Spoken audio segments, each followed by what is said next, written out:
اس لیے کہ اللہ تعالیٰ بہت سخت عذاب دینے والے ہیں۔ معلوم ہوتا ہے کہ مسلمانوں کا ایک اہم ترین کام اور ان کی ذمہ داری ہے کہ وہ نیکی اور بھلائی اور اچھائی کے کاموں میں ایک دوسرے کا تعاون کریں، ایک دوسرے کی مدد کریں۔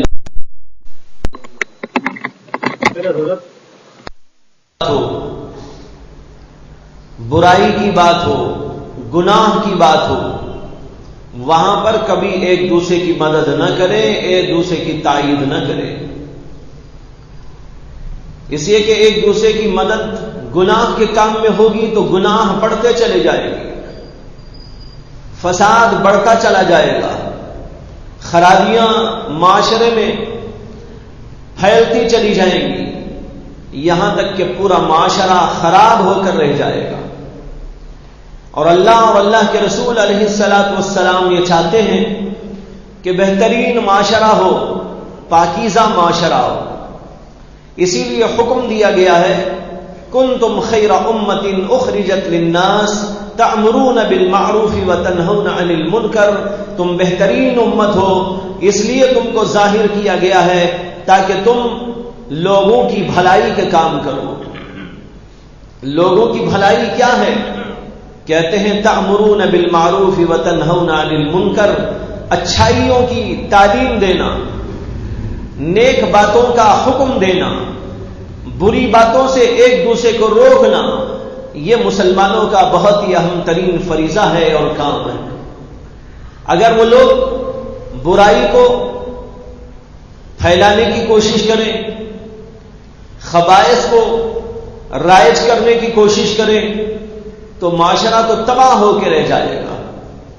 اچھائی کی تعلیم دیں، اچھائی کا حکم دیں، اچھائی کی نصیحت کریں، نیکیوں کو پھیلانے کی کوشش کریں اور اس میں ایک دوسرے کا مدد کریں، ایک دوسرے کی نصرت کریں تو بہترین معاشرہ پیدا ہوگا، جیسے کہ حضرات صحابہ رضوان اللہ تعالی علیہ مجمعین کا معاشرہ تھا۔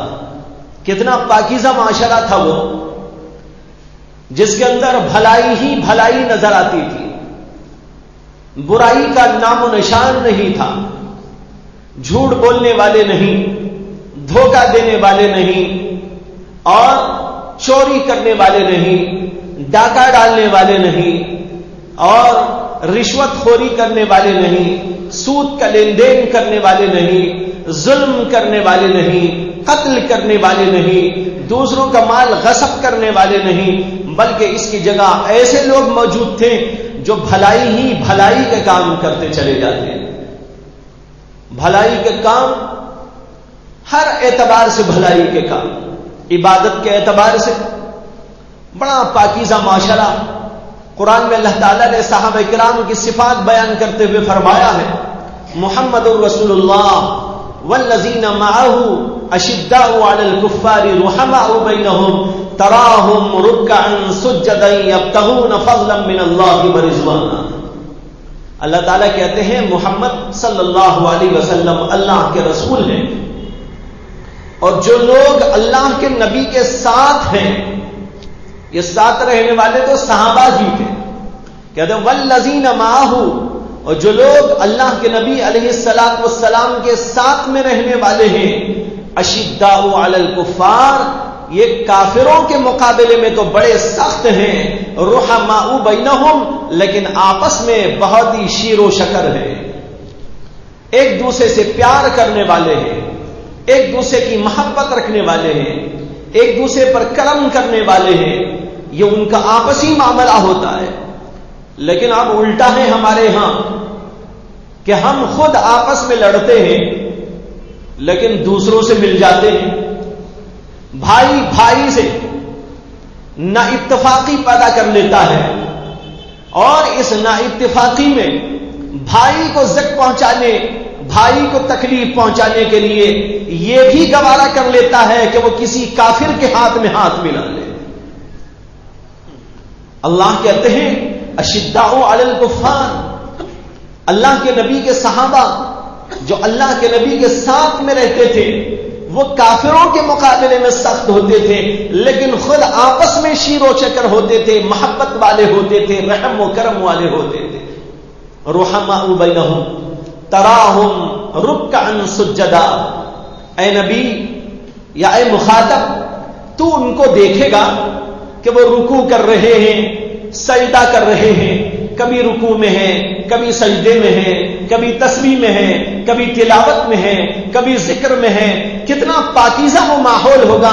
اللہ نے اس کا نقشہ کھینچ کر بتایا، تراہم رکعا سجدا یبتغون فضلا من اللہ ورضوانا.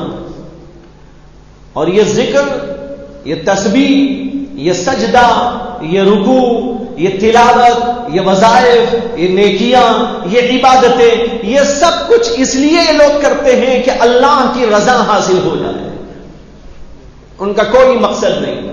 وہ دنیا نہیں چاہتے، دنیا کی دولت نہیں چاہتے، دنیا کا مال نہیں چاہتے، دنیا کے عہدے نہیں چاہتے، دنیا کے منصب نہیں چاہتے. وہ چاہتے ہیں کہ کچھ ملے کہ نہ ملے، لیکن مجھے میرا اللہ مل جائے. یبتغون فضلا من اللہ ورضوانا. کہتے سیماہم فی وجوہہم من اثر السجود. ان کے سجدوں کی وجہ سے ان کے چہروں کے اوپر، پیشانیوں کے اوپر اس کے اثرات بھی دکھائی دیتے. ان کے چہرے بڑے پاکیزہ، چہروں پر نورانیت، چہروں پر اللہ تعالیٰ کی طرف سے ایک روحانیت. جس کو دیکھتے ہیں تو سمجھ میں آتا ہے کہ بڑا پاکیزہ بندہ ہے، بڑا نیک خو ہے، طبیعت کے اعتبار سے بہت ہی اچھا ہے، اور اس کے اندر خوبیاں ہی خوبیاں ہیں. یہ اللہ سے تعلق رکھنے والا ہے، اللہ سے محبت رکھنے والا بندہ ہے. اس کے چہرے کے آثار بتاتے ہیں کہ اس کے دل کی کیفیت کیا ہے. کہتے ہیں یہ ہے صحابہ کرام. اور ان کا ذکر اللہ کہتے ہیں، ان کا ذکر توریت میں بھی ہے، ان کا ذکر انجیل میں بھی ہے. بہرحال مجھے عرض کرنا یہ ہے کہ یہ ہے پاکیزہ معاشرہ جو حضرات صحابہ کرام رضوان اللہ تعالی علیہ اجمعین کا معاشرہ تھا. اس کے اندر اخلاقی اعتبار سے خوبیاں تھیں، معاشرت کے اعتبار سے اچھائیاں تھیں، اور رہن سہن، معاشرت و تہذیب کے اعتبار سے بھی بھلائیاں ہی بھلائیاں تھیں. ان کے اندر ہر آدمی باادب تھا، با سلیقہ تھا، تہذیب اور شائستگی ان کے اندر موجود تھی. لوگ کہتے ہیں کہ تمدن کا زمانہ آج آیا ہے، لیکن آج تو تمدن کو غارت کر دیا گیا ہے. اگر تہذیب و تمدن کو دیکھنا ہو تو صحابہ کرام کی زندگی کو دیکھو. تہذیب وہاں سے ابھری، تمدن وہاں سے چلا ہے. ان کے اندر ہر قسم کی خوبی اور ہر قسم کا کمال اللہ نے رکھ دیا تھا. اور یہ جو کچھ تھا وہ محمد رسول اللہ صلی اللہ علیہ وسلم کی صحبت کا نتیجہ تھا. تو اللہ چاہتے ہیں کہ ایسا معاشرہ تیار ہو. صحابہ تو بن نہیں سکتے، لیکن سب کے سب مل کر صحابہ کی صفات تو پیدا کر سکتے ہیں. ایک آدمی میں ساری خوبیاں تو جمع نہیں ہو سکتی، لیکن ایسا تو ہو سکتا ہے کہ پورا معاشرہ مل کر صحابہ کرام کی صفات کو دنیا میں ابھارنے کی کوشش کرے، ان کے جیسا معاشرہ بنانے کی فکر میں لگ جائے. بھائیوں، ایک ذمہ داری ہے امت مسلمہ کی کہ ایسا بہترین معاشرہ پیدا کرنے کی وہ کوشش کرے، اور اس کے لیے ایک دوسرے کے تعاون کی ضرورت ہوتی ہے. میں نے گزشتہ بار بھی عرض کیا تھا، تعاون مختلف طرح ہوتا ہے، اور ہر اعتبار سے ایک دوسرے کے تعاون کی ضرورت ہوتی ہے. آپ کے پاس اچھی زبان موجود ہے، اس اچھی زبان کو لوگوں میں دین کا پیغام عام کرنے کے لیے استعمال کیا جا سکتا ہے. آپ کے پاس اچھی بصیرت موجود ہے، سمجھداری کا اللہ نے وصف آپ کے اندر رکھا ہے. آپ اس اپنی سمجھداری کو دنیا میں بیکار اور دنیا کے کاموں میں ضائع کرنے کے بجائے نیکیوں کو، خوبیوں کو، بھلائیوں کو، اسلامی معاشرے کو بہترین سے بہترین بنانے کے لیے، خوبیاں پھیلانے کے لیے استعمال کریں تو یہ آپ کی سمجھ بوجھ دین کے لیے استعمال ہو جائے. اللہ نے آپ کو قوت دی ہے بدن کے اعتبار سے، طاقت کے اعتبار سے. آپ اس بدنی قوت کو، طاقت کو دین کے لیے استعمال کریں، امت کی بھلائی کے لیے استعمال کریں. اور دنیا میں نیک چال چلن عام ہو جائے، رائج ہو جائے، اس کے لیے آپ اپنی قربانیاں پیش کریں۔ بہت سارے لوگوں کو اللہ تعالیٰ قوت دیتا ہے، لیکن وہ قوت کہاں استعمال کرتا ہے؟ وہ قوت کو استعمال کرتا ہے کسی پر ظلم ڈھانے کے لیے۔ حدیث میں آتا ہے اللہ کے نبی علیہ الصلوۃ والسلام نے فرمایا کسی پر ظلم نہ کرو، اس لیے کہ ظلم کرنے والا جب ظلم کرتا ہے تو مظلوم کی جو آہ نکلتی ہے، وہ آہ جب نکل کر عرش کی طرف جاتی ہے تو اللہ کے عرش اور اس کی آہ کے درمیان کوئی چیز آڑ نہیں ہوتی، سیدھا ڈائریکٹ پہنچتی ہے، اللہ کے عرش کو جا کے تھامتی ہے، اور وہ آہ جب وہاں پہنچتی ہے اللہ کا عرش کانپنے لگتا ہے، اور جب اللہ کا عرش کانپنے لگتا ہے اللہ کا غصہ بھڑک اٹھتا ہے اور ظالم کے اوپر اللہ کا غضب بھڑک جاتا ہے۔ اس لیے اگر کسی کو اللہ نے قوت دی ہے، طاقت دی ہے، وہ سوچے کہ مجھے اللہ نے قوت طاقت دی ہے، میں کسی پر ظلم نہ کروں۔ ایک حدیث مجھ کو یاد آ گئی، اللہ کے نبی علیہ الصلوۃ والسلام نے فرمایا انصر اخاک ظالما او مظلوما۔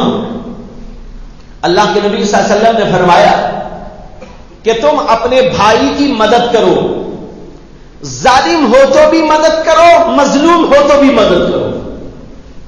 صحابہ کو بڑا تعجب ہوا اور کہنے لگے کہ یا رسول اللہ، یہ بات تو سمجھ میں آتی ہے کہ کسی مظلوم کی ہم مدد کریں، لیکن ظالم کی مدد کیوں کریں؟ ظالم تو اس قابل ہے کہ اس کو مارا جائے، اس کو پیٹا جائے، لیکن آپ فرماتے ہیں انصر اخاک ظالما او مظلوما، اپنے بھائی کی مدد کرو، وہ ظالم ہو تو بھی مدد کرو، مظلوم ہو تو بھی مدد کرو۔ صحابہ کرام کے اس اشکال پر اللہ کے نبی علیہ السلام نے بڑی عجیب اور بڑی پیاری بات فرمائی۔ آپ نے فرمایا ظالم کی مدد کا مطلب یہ ہے ظالم کے ہاتھ کو ظلم کرنے سے روک لو، یہی اس کی مدد ہے۔ ایک آدمی کو آپ نے دیکھا کہ وہ مار رہا ہے، ایک آدمی کو خواہ ہی پیٹ رہا ہے، آپ گئے اور اس کو چھڑایا اور مظلوم کو چھڑا کر ظالم کے ہاتھ باندھ دیے کہ بھائی تجھ کو میں ظلم کرنے نہیں دوں گا۔ اب دیکھیے ایک طرف اس کی مدد ہو گئی، مظلوم کی مدد کہ وہ بیچارہ پٹنے سے رہ گیا، پٹنے سے بچ گیا، اور اس کی مدد یہ ہو گئی کہ اس ظالم کو ظلم کرنے سے آپ نے روک لیا، تو یہ بھی تو اس کی مدد ہوئی۔ اس لیے کہ اگر وہ ظلم کر کے دنیا سے جاتا، اللہ کے پاس کس قدر معتوب ہوتا، کس قدر مقہور ہوتا، اللہ کی کس قدر اس کے اوپر لعنت ہوتی۔ آپ نے اس کو ظلم سے بچا کر اللہ کی لعنت سے اور اللہ کے عذاب سے اس کو بچا لیا، اس لیے اس کی بھی مدد ہو گئی۔ ایک بزرگ کا واقعہ ہے کہ وہ چلے جا رہے تھے، راستے میں ایک جگہ پر بادشاہ کی سواری آ رہی تھی، بادشاہ نے ان بزرگ کو دیکھا، پہچانا، اس کے بعد اپنی سواری کو روک دیا اور اتر کر ان کی خدمت میں آیا۔ پہلے کے بادشاہ لوگ بھی بڑے اچھے ہوتے تھے، بہت سارے بڑے اچھے اچھے بادشاہ گزرے ہیں، علماء کی وہ خدمت کرتے تھے، علماء کی عظمت کرتے تھے، علماء کے ساتھ لحاظ کا معاملہ کرتے تھے۔ ہاں کچھ ایسے لوگ بھی گزرے ہیں جو بڑے ظالم قسم کے تھے، وہ کسی کا کوئی لحاظ ہی نہیں کرتے تھے، لیکن ہمارے اسلاف میں ایسے بہت سے واقعات ملتے ہیں کہ بڑے بڑے بادشاہوں نے ان کی تعظیم و تکریم کی۔ بادشاہ اتر گیا اور ان کی خدمت میں آیا اور سلام علیکم کے بعد، خیر خیریت کے بعد اس نے کہا کہ حضور مجھے کوئی نصیحت فرما دیجیے۔ نہیں، اس نے کہا کہ آپ میرے حق میں دعا کر دیجیے۔ وہ جو بادشاہ تھا وہ ذرا ظلم بہت کرتا تھا، الٹے فیصلے کر دیتا تھا اور مظلوموں کو جو ہے سزائیں دیا کرتا تھا، معصوم لوگوں کو پٹوا دیا کرتا تھا، قتل و غارت گری کے واقعات بھی اس سے ہو جاتے تھے۔ یہ ساری باتیں ان بزرگ کو معلوم تھی۔ بادشاہ نے کہا کہ جناب میرے حق میں دعا کر دیجیے۔ ان بزرگ نے دعا کی اور کہا اے اللہ اس کو جلدی سے جلدی موت دے دے۔ وہ کہہ رہا ہے کہ حضرت میرے لیے دعا کر دیجیے، اور یہ دعا میں کہتے ہیں اللہ اسے جلدی سے جلدی موت دے دیجیے۔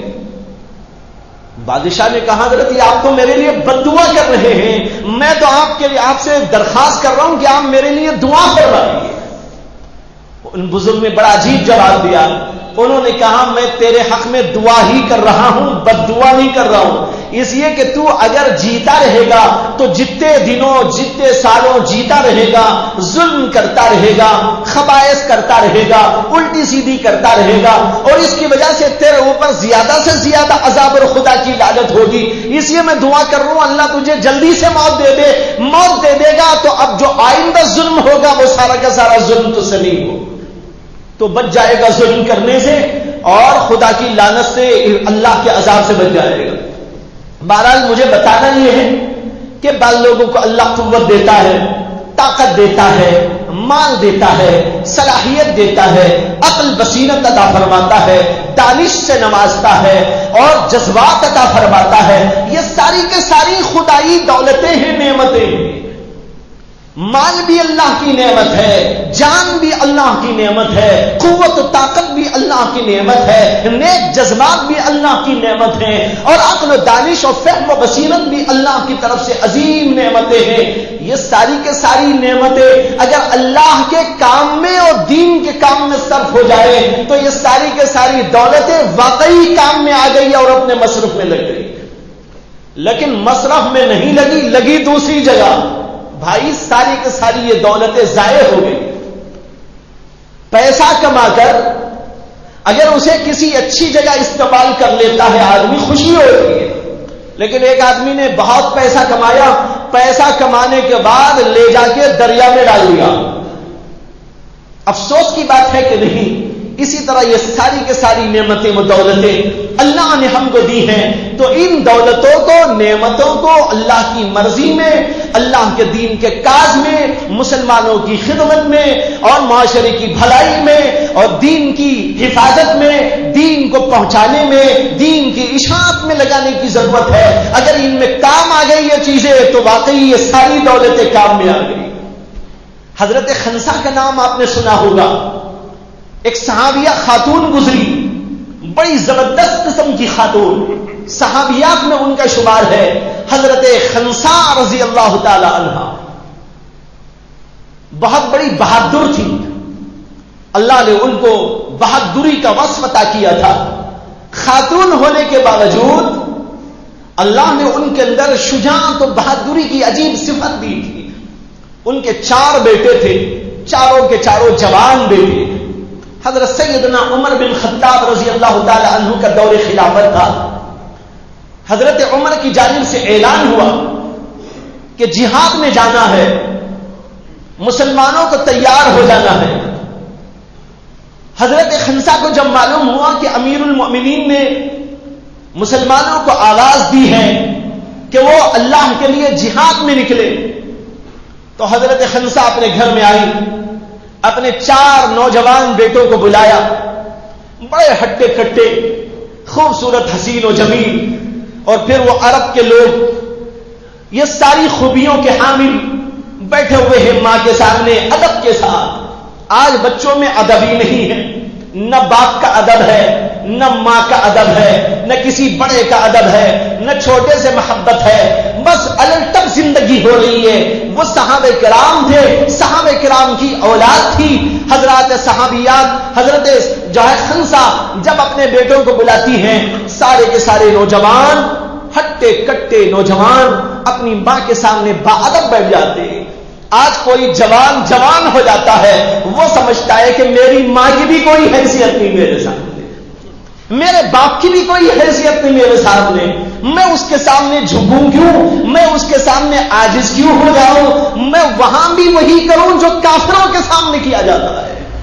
اڑتے ہیں، لڑتے ہیں، اکڑتے ہیں، جھگڑتے ہیں۔ یہ ماؤں کے ساتھ بھی آج کے نوجوانوں کا معاملہ ہے، باپ کے ساتھ بھی یہی سلوک ہے، اور بڑے بڑے لوگوں کے ساتھ بھی یہی انداز ہے۔ حضرت خنسا اپنے نوجوان بیٹوں کو بلا کر بٹھاتی ہیں، سب کے سب بیٹھے ہوئے ہیں۔ ماں کا ایک خطبہ ہوتا ہے، خطیب خطبہ دیتا ہے، آپ سنتے ہیں لیکن یہاں ماں کا خطبہ اپنے بیٹوں کے سامنے ہے.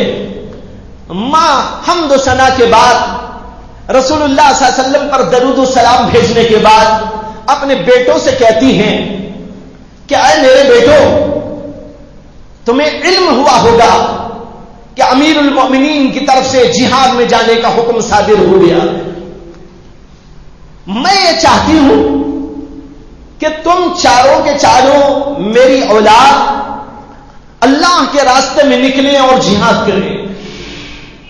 اس کے بعد وہ کہتی ہے میری یہ خواہش ہے، میری تمنا ہے، میری آرزو ہے کہ تمہاری یہ جوانی اور تمہاری یہ جان اللہ کے کاز میں، اللہ کے کام میں ختم ہو جائے.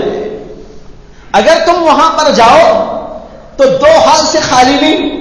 یا تو یہ ہونا چاہیے کہ اسلام کا سر بلند ہو، اسلام کا کلمہ بلند ہو، اور وہاں کافروں کو تم ٹھکانے لگا کے آؤ. اور اگر نہیں تو تم یہاں دنیا میں جینا نہیں بلکہ اللہ کے لیے شہید ہو جانا ہے. یا تو میں تم کو شہید ہوتا ہوا دیکھوں، یا نہیں تو اسلام کا پرچم بلند ہوتا ہوا دیکھوں.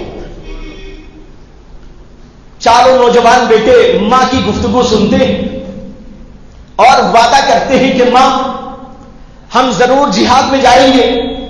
اپنی جوانی کو، اپنی قابلیتوں کو، اپنی صلاحیتوں کو، اپنی ہر چیز کو اللہ کے راستے میں قربان کر دیں گے.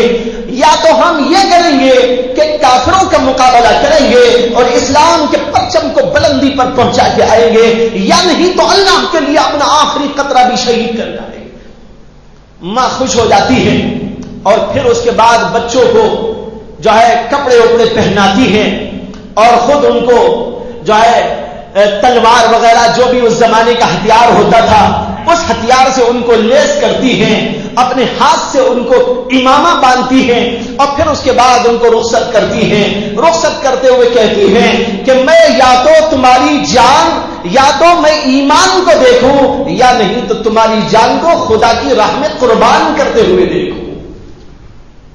یہ چاروں نوجوان چلے جاتے ہیں، جہاد میں شامل ہو گئے.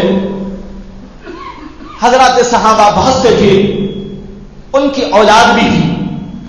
جہاد ہوا اور پھر اس کے بعد یہ چاروں کے چاروں حضرت خنسا کے بیٹے شہید ہو گئے. چاروں کے چاروں شہید ہو گئے. اور جب جہاد ختم ہو گیا، جہاد کے ختم ہونے کے بعد لاشیں لائی گئی اور حضرت خنسا کے گھر میں 4 نوجوان بچوں کی لاشیں رکھی گئی. اب ذرا اندازہ کرے، یہاں پر بیٹھے ہوئے مرد، یہ تو عورت کا معاملہ ہے، یہاں مرد بیٹھے ہوئے ہیں.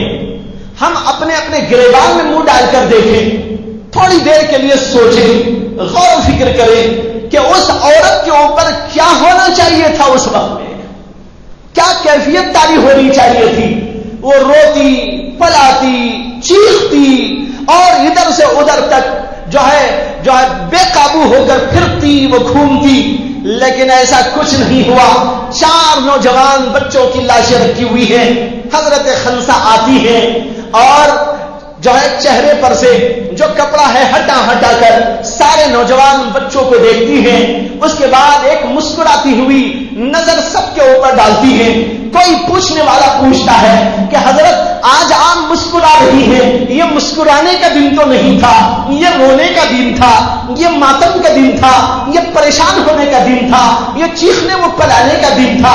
اور آپ جانتے ہیں کہ زمانے جاہلیت جہاں کے اسلام کو اللہ نے بھیجا بہنے میں، یہ وہ زمانے جاہلیت ہے جس کے اندر کسی کے مر جانے پر رونے پلانے کے واسطے لوگوں کو پالا جاتا تھا.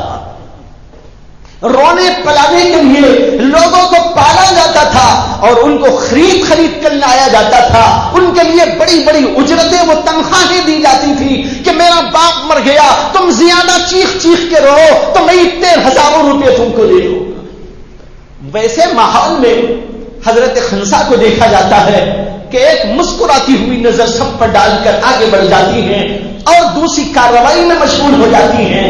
پوچھنے والا پوچھتا ہے کہ آج تو رونے کا دن تھا, ماتم کا دن تھا, پریشانی کا دن تھا, نوحے کا دن تھا, لیکن آپ کے اوپر یہ مسکراہٹ کیوں ہے؟ وہ اس کا عجیب و غریب جواب دیتی ہے. وہی جواب میں آپ کو سنانا چاہتا ہوں. حضرت خنسا کے جملے تاریخ نے محفوظ کر رکھے ہیں کہ حضرت خنسا نے فرمایا یہ کیوں نہیں خوشی کا دن ہے؟ اس لیے کہ میں نے بچوں کو اللہ کے لیے پالا تھا, اللہ کے لیے جوان بنایا تھا, اللہ کے لیے ان کو تربیت کی تھی, اللہ کے لیے ان کو قوت بہم پہنچانے کی جدوجہد کی تھی. آج یہ بچے جب اللہ کے لیے کام آ گئے تو اس سے بڑا خوشی کا کیا موقع ہو سکتا ہے؟ بھائیوں, یہ حضرات صحابہ تھے جن کو اپنا دین بڑا محبوب تھا, دین کے لیے قربانیاں محبوب تھی. ان کو جان سے زیادہ پیاری, جان سے زیادہ پیارا ایمان تھا, جان سے زیادہ پیاری چیز شریعت تھی, جان سے زیادہ محبوب ترین چیز ان کا دین تھا. دین مٹ جائے گوارا نہیں تھا, دین پر حرف آ جائے گوارا نہیں تھا, شریعت کے اندر کمی واقع ہو جائے گوارا نہیں تھا. یہ گوارا تھا کہ جان چلی جائے. میں نے یہ واقعہ پہلے بھی آپ کو سنایا ہے. حضرت سیدنا ابو بکر صدیق رضی اللہ تعالی عنہ نے ایک تاریخی جملہ استعمال فرمایا تھا, ایک خاص موقع پر فرمایا تھا, اَيُنْقَصُ الدِّينُ وَأَنَا حَيٌّ. میرے جیتے جی کیا اس دین میں کوئی کمی آ سکتی ہے؟ نہیں آ سکتی. میں جب تک زندہ ہوں دین میں کمی واقع ہونے نہیں دوں گا. میری جان چاہے تو جائے لیکن دین کے اندر کمی آ جائے یہ برداشت نہیں. یہ خاص موقع پر حضرت سیدنا ابو بکر صدیق رضی اللہ تعالی عنہ نے فرمایا تھا, جب لوگ دین میں سے کچھ چیزوں کو نکالنا چاہتے تھے اور کہہ رہے تھے نہیں نہیں اب زکات نہیں ہے, زکات کو اب نہیں, زکات مشروع نہیں ہے, زکات کو چھوڑ دیا جائے, زکات میں ہم یہ نہیں دیں گے, زکات میں فلاں چیز نہیں دیں گے. حضرت سیدنا ابو بکر صدیق نے صحابہ کرام کو جمع کیا اور مشورہ کیا کہ کچھ لوگ ہیں جو کہہ رہے ہیں کہ نہیں نہیں اب ہم زکات نہیں دیں گے, اللہ کے نبی دنیا سے چلے گئے, اب ہم نماز تو پڑھ لیں گے, زکات نہیں دیں گے. صدیق اکبر نے اس موقع پر حضرات صحابہ کرام سے مشورہ کیا کہ کیا کرنا چاہیے. سب لوگ کہنے لگے حضرت ابھی آنکھ خاموش ہو جائے, ابھی کچھ نہ فرمائے, کوئی جد و جہد نہ ہو, اب یہ ذرا دیکھا جائے گا, صبر سے کام لیا جائے گا, یوں کیا جائے گا, یوں کیا جائے گا. حتیٰ کہ سیدنا عمر بن خطاب جیسے دین کے معاملے میں سخت و شدید بھی اس جگہ پر نرم ہو گئے تھے. حضرت صدیق اکبر نے ان کو دیکھ کر کہا عمر تم جہالت کے زمانے میں تو بڑے سخت تھے, لیکن یہ کیا کہ دین مٹ رہا ہے اور تم یہاں نرمی برتتے ہو. یہ کہتے ہوئے انہوں نے کہا تھا اَيُنْقَصُ الدِّينُ وَأَنَا حَيٌّ. کیا یہ ہو سکتا ہے کہ ابو بکر زندہ رہے اور دین میں کمی واقع ہو جائے؟ نہیں ہو سکتا. یا تو میری جان چلی جائے, کوئی پرواہ کی بات نہیں, لیکن میں دین کو زندہ کر کے رکھوں گا. یہ تھا حضرات صحابہ کرام کا دین کے سلسلے میں مزاج اور دینی خدمتوں کے لیے جذبہ اور دین کو دنیا کے اندر محفوظ اور دین کو زندہ رکھنے کے لیے ان کی کوششیں اور قربانیاں. یہی وہ چیز تھی قربانیوں کی کہ جس کی وجہ سے نسلاً بعد نسل دین کی ایک ایک چیز محفوظ چلی آ رہی ہے. اتنی باریک باریک باتیں دین کی محفوظ ہیں کہ ہم سوچ بھی نہیں سکتے. ایک ایک مستحب ادا محمد الرسول اللہ صلی اللہ علیہ وسلم کی محفوظ ہے. فرائض تو ہے ہی, دین کے عقائد تو ہے ہی, بڑے بڑے شعائر دین تو ہے ہی. یہ مہمات جو ہے ان کو چھوڑ کر چھوٹی چھوٹی باتیں بھی آپ دیکھیں دین کی محفوظ ہیں. اللہ کے نبی صلی اللہ علیہ وسلم تیل کیسا ڈالتے تھے, اللہ کے نبی جوتا کیسے پہنتے تھے, اللہ کے نبی کے کھانے کا طریقہ کیا تھا, اللہ کے نبی صلی اللہ علیہ وسلم کے بولنے کا انداز کیا تھا, اللہ کے نبی کے ہنسنے کا طریقہ کیا تھا, اللہ کے نبی صلی اللہ علیہ وسلم کھل کھلا کر بھی ہنستے تھے کہ نہیں ہنستے تھے. اور اسی طریقے پر معلوم نہیں ہزاروں ہزار بلکہ لاکھوں چیزیں ہیں محمد الرسول اللہ صلی اللہ علیہ وسلم کی سیرت کے اندر ایک ایک ادا محفوظ ہے. یہاں تک کہ بھائیوں صحابہ نے یہ بھی محفوظ رکھا اور ہم تک اس بات کو پہنچایا کہ اللہ کے نبی علیہ السلام کے جو بال داڑھی کے پک گئے تھے ان کا عدد کیا ہے. داڑھی میں بال پک گئے, سفید ہو گئے. حضرت انس کہتے ہیں میں نے گن کے دیکھ لیا ہے, اللہ کے نبی صلی اللہ علیہ وسلم کے جو داڑھی کے جو بال سفید ہو گئے تھے ان کا عدد 20 پر 2 ہے, یعنی 22 بال سفید تھے اللہ کے نبی صلی اللہ علیہ وسلم کے. آپ نے کسی جگہ نہیں دیکھا ہوگا کہ حضرات صحابہ کرام نے جیسی محنت کی دین کی حفاظت کے لیے, دین کی اشاعت کے لیے, بعد والوں تک اس کو پہنچانے کے لیے, کسی اور جگہ کبھی ایسا ہوا ہو. حضرت سیدنا عیسیٰ علیہ السلام کے ماننے والے آج بھی کروڑوں کی تعداد میں دنیا میں موجود ہیں, لیکن ان میں سے کسی کے پاس بھی آپ جا کر پوچھ لیجئے کہ ہم کو حضرت عیسیٰ علیہ السلام کی مکمل زمان حیات بتاؤ کیا تھی, کوئی نہیں بتا سکتا. ان کی نماز کا طریقہ بھی کوئی نہیں بتا سکتا, کھانے کا طریقہ کون بتا دے گا آپ کو. بڑے بڑے مہمات کیسے وہ ادا کرتے تھے اس کا بھی کوئی ریکارڈ کسی کے پاس محفوظ نہیں.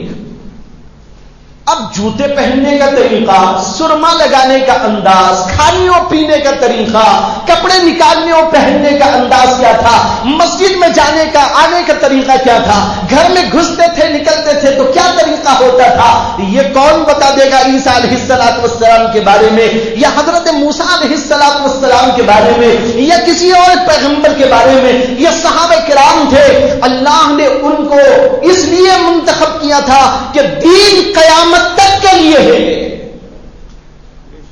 حضرت عیسیٰ کا دین قیامت تک کے لیے نہیں آیا, اسے اسے محفوظ رکھنے کی ضرورت بھی نہیں تھی.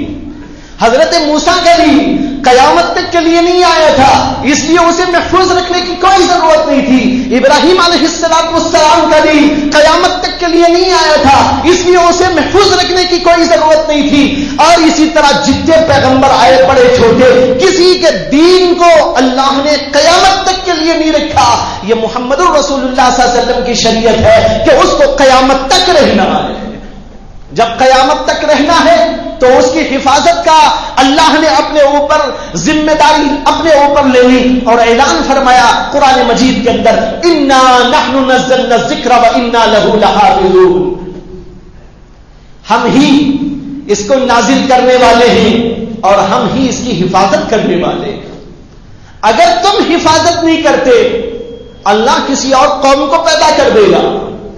اگر مسلمان نہیں کرتے اللہ کافروں کو کھڑا کر کے اپنے دین کی حفاظت کر لے گا. یہ بہت کٹھن معاملہ ہے. اس لیے بھائیوں ہمیں بھی آپ کو بھی غور کرنا ہے کہ جیسے صحابہ کرام نے دین کی حفاظت کی ہے, ہماری بھی ذمہ داری ہے کہ دین کی حفاظت کا کام انجام دیتے رہے.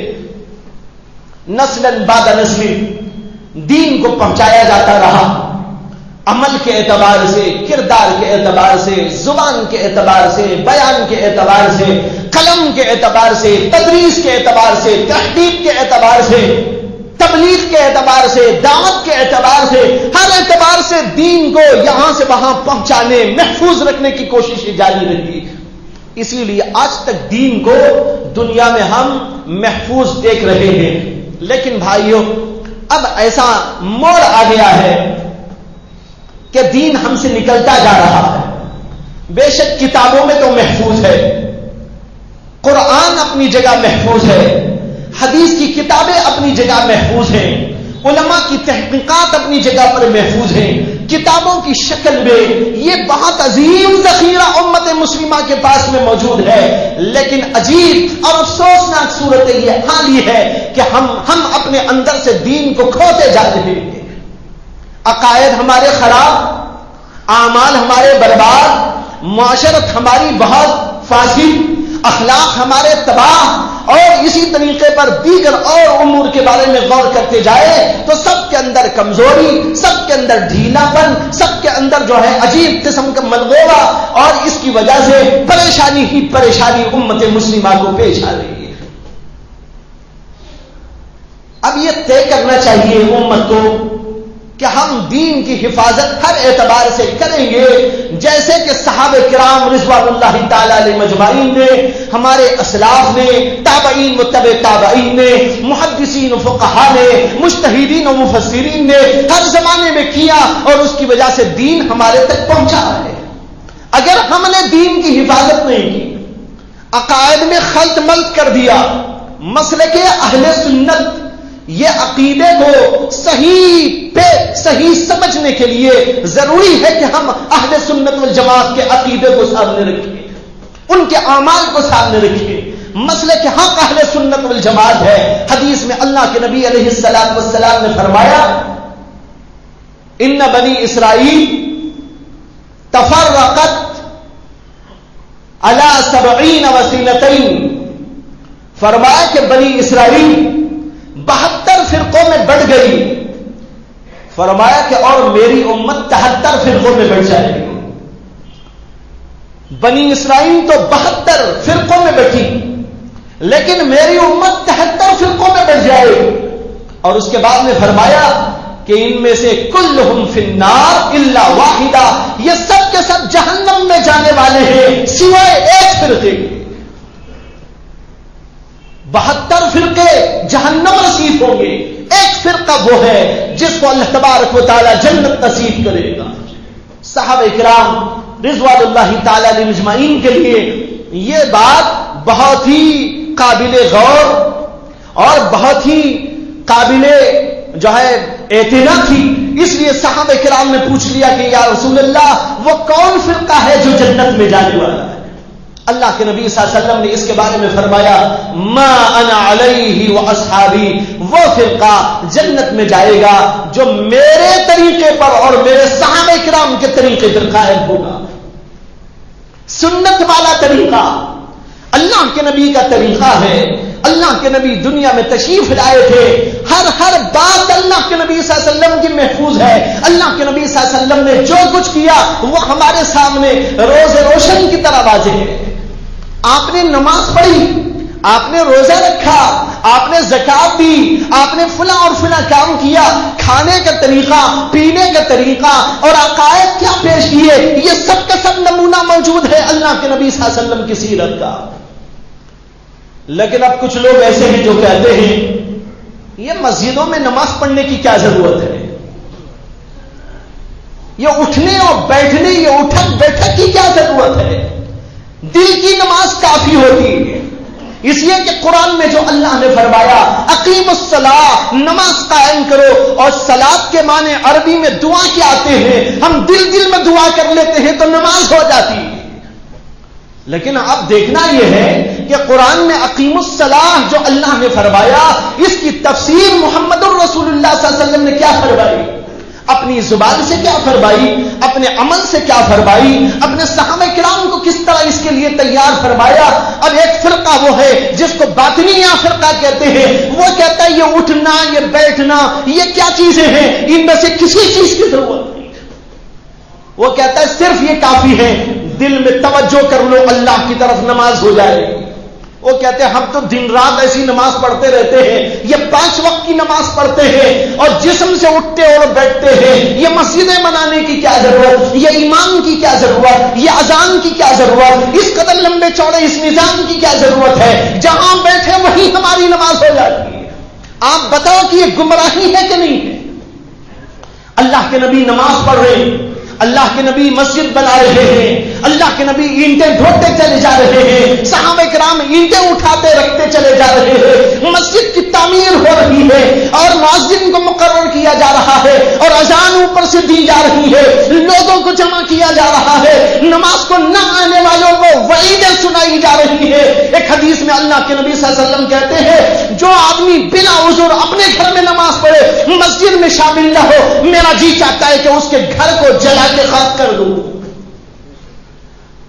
اگر اس کی ضرورت نہیں تھی تو اللہ کے نبی علیہ الصلوۃ والسلام کو یہ کہنے کی کیا ضرورت تھی، مسجد بنانے کی کیا ضرورت تھی، امام کی کیا ضرورت تھی، اور صحابہ کرام کو مؤذن بنانے کی کیا ضرورت تھی؟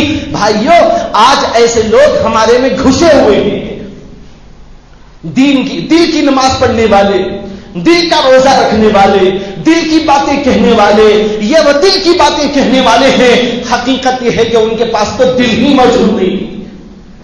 اسی طریقے پر بہت ساری بدعات، خرافات، لغویات، شرکیات معاشرے میں پھیلتی جا رہی۔ اللہ کے نبی نے کیا کیا، صحابہ کرام نے کیا کیا، امام ابو حنیفہ نے کیا کیا، امام شافعی نے کیا کیا، امام مالک نے کیا کیا، فلاں اور فلاں بزرگوں نے کیا کیا، دین کو انہوں نے کیا سمجھا، کس طرح سمجھا، کس طرح پیش کیا، اور آج ہمارے پاس کیا ورثہ موجود ہے۔ ان ساری چیزوں سے قطع نظر کوئی آدمی محرم کا مہینہ آ گیا تو سمجھ رہا ہے تھرکنا، گانا، ناچنا یہی عبادت ہے۔ دیکھیے پنجے لے کے ناچنے والے ناچ رہے ہیں اور اس کو دین سمجھا جا رہا ہے، دین باور کرانے کی کوشش ہو رہی ہے، اس کے فضائل بیان کیے جا رہے ہیں اور اس طرح کی مجلسیں منعقد کی جا رہی ہیں، اور اس طرح دین کے اندر غلط چیز کو داخل کر کے دین کی شکل کو بگاڑ دیا جا رہا ہے۔ اسی طرح کچھ کھانے اور پینے کا سلسلہ، محرم میں کچھ کھانے بنا لیتے ہیں، ربیع الاول میں کچھ کھانوں کا سلسلہ، اور وہ 11ویں اور 12ویں کے نام سے کچھ چیزیں چلتی ہیں، اور اسی طریقے پر میت کا موقع آ جاتا ہے تو اس کے ساتھ جو ہے 30ویں دن کی کوئی بات، 10ویں دن کی کوئی بات، 40ویں دن کی کوئی بات، برسی کی کوئی بات، اور معلوم نہیں کیا کیا رسمیں لگا رکھی ہیں۔ نہ صحابہ کرام نے کبھی کیا، نہ اللہ کے رسول نے بتایا، نہ کسی امام نے اس کی تلقین کی، نہ کسی عالم نے اس کے بارے میں بتایا۔ یہ سارے کے سارے اسلاف جن سے دین ہم تک پہنچا ہے